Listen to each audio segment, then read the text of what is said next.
El consejero de Seguridad Nacional de los Estados Unidos, Brzezinski, se desplazó hasta Pakistán para empezar a constituir la resistencia. Quería armar a los mujahidín sin desvelar la función que desempeñaban los Estados Unidos. Además, instó a los soldados de Dios a que redoblaran sus esfuerzos en la frontera afgana cercana al paso Khyber. We know of their deep belief in God, and we are confident that their struggle will succeed.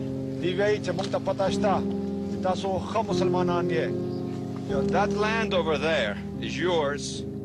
You'll go back to it one day because your fight will prevail and you'll have your homes and your mosques back again because your cause is right and God is on your side.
Bagh houses about 10,000 refugees.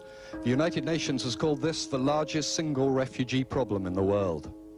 The British Prime Minister was greeted by children from the camp and then by elders from each of the provinces of Afghanistan. Inside the bright tented enclosure, 1,500 men waited. We were told that many of these men were mujahideen who travelled from the border specially for this meeting. A mullah chanted some verses from the Quran concerning exiles.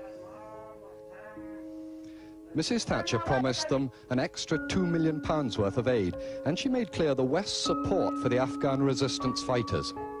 I want to say that the hearts of the free world are with you, and with those of your countrymen who have stayed. And that gained her ringing shouts of support.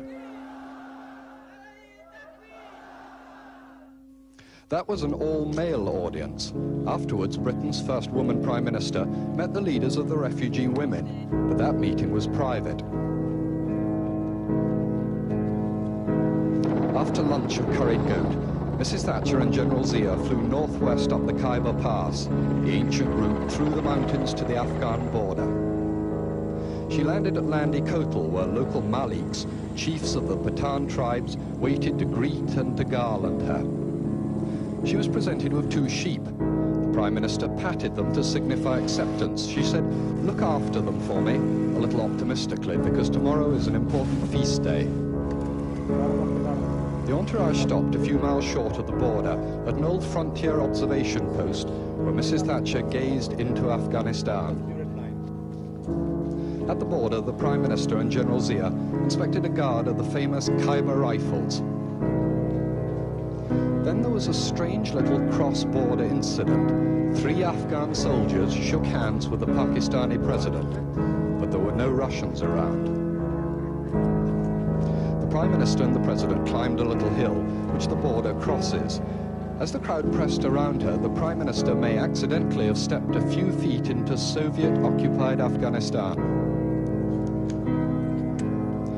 For some minutes, Mrs. Thatcher gazed across what she sees as the front line of the free world. It seemed almost peaceful, just a line of lorries waiting to cross into Pakistan. But then the reality of the war, as a border guard proudly showed her a Kalashnikov automatic rifle captured from the Russians. Mr. Thatcher tried it out for weight. As the Afghan soldiers looked on, the British Prime Minister said, "We shall never rest till Afghanistan is free again." David Rose, News at 10, at Torkham on the Afghan border.